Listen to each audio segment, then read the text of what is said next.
1, 2, Freddy's coming for I Can't Sing.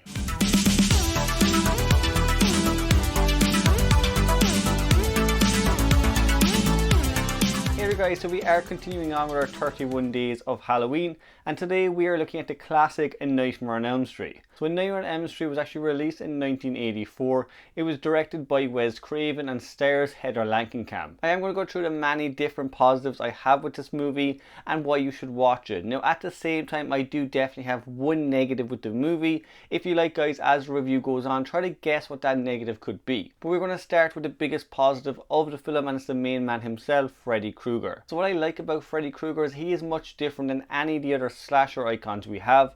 When you look at killers like Jason Voorhees or Michael Myers, they are generally following the same kind of rules. You know, they have a mask on, they have a particular outfit that's dark, and they can't speak. With Freddy Krueger, he is the complete opposite of all of that. We can see his face. He is constantly kind of cracking jokes here and there, and he also has a green and red sweater. So he is in your face. He's also quite brazen when it comes to his kills, and he gloats throughout the entire movie. Now a darker part of his character is he is a child molester and a child killer. He's a character that's really hurt these parents' kids throughout their childhood, and now he's in their bed, so he's actually in their dreams with them. And when you think about it guys, that's the worst way you can violate somebody. So that in itself is so much darker than anything we'd gotten in a slasher movie. Freddy of course does have some jokes in this movie, but what I like particularly in the first Nightmare is he is much darker. He's much more of a sadistic killer. He doesn't kind of crack jokes constantly throughout the movie, and even when he does crack jokes, they aren't laugh out loud funny. So I like Freddy in the original movie. If I actually had to pick my favourite version of Freddy Krueger, it would be from the first Nightmare. Now as for the kids living on Elm Street, we get 4 kind of main characters. They are all real people. You can kind of identify with them immediately. There is no particular jock type character or popular girl. They're just 4 kids that are kind of suffering the same nightmares and can kind of identify with each other. It's a great way just to pull the audience in when you also have a small cast. When you look at things like Friday the 13th and other slasher movies like Slumber Party Massacre, they have a huge cast and a huge body count. The whole concept of the movie as well is quite different and unique. You have a killer who kills you in your nightmare, so there's no real way to get away from him. Again guys, if you look at other slasher movies, there's always a way to defeat the killer. With Freddy, it does kind of open up this dilemma that's completely unfamiliar ground. And as well as that guys, his kills are so creative because of that. In this dream world, he has complete control and he can kind of kill you in any way he wants. A great twist in the movie is also killing Tina off within the first 30 minutes of the movie. So she is kind of set up at the start of the movie as your final girl. You get to know her character and she's the one kind of warning all the other kids.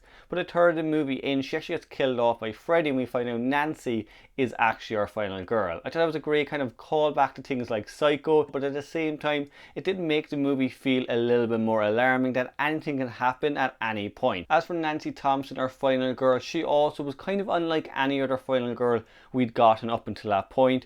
With slasher movies in particular, our final girl generally spent the movie away from the killer and finally got attacked in the last act. And generally what would happen is in the last act, you kind of get the wits to fight back against the killer and survive. With Nancy Thompson, she kind of goes out of her way to actually investigate Freddy Krueger. She wants to prove to everyone that he is real. She even goes into the dream world to pull him out. So she very much is a force against Freddy in the movie, as well as that she kind of sets up booby traps in the last third of the movie. She kind of really wants to take him on. So she does kind of prove to be an adversary to him for sure. Throughout the entire movie, she is constantly trying to take him on, and it's also just a great way to kind of build a connection between both characters. For me, Nancy Thompson is definitely an evolution of the final girl we had at the time.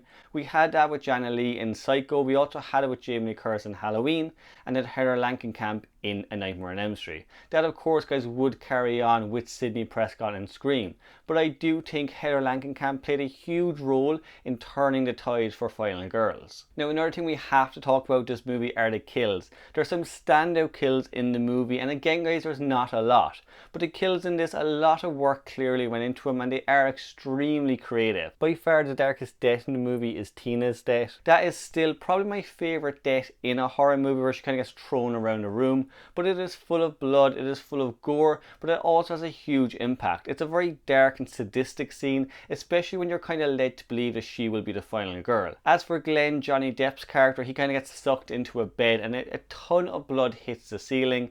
Again guys, creatively that just looks amazing on screen. Now at the time they actually had to turn the entire room upside down just to actually get that effect right. But as I say guys, there's not a lot of kills and still they are some of the best kills in horror. And to me that's how you do that right. You have these great characters that you can kind of really relate to on screen. You spend a good amount of time with them and then they have these great fantastic kills. Another great addition to the movies is actually bring in the parents. In a lot of slasher movies we don't get parents. We had like camp counselors that head away and get chopped up left, right and centre, or we got kids staying in a house and their parents are gone for the weekend. With A Nightmare on Elm Street we actually have the parents in it, and I thought it was an interesting way to actually have the parents not believe the kids, because as a teenager if you're watching this you're going to identify with those teenagers a little bit more if you can kind of see that their parents aren't believing them on screen. I've always seen the movies as a bit of a metaphor for teenagers that are depressed. They're kind of calling out for help to their parents to listen to them, and throughout the entire movie their parents just aren't doing that.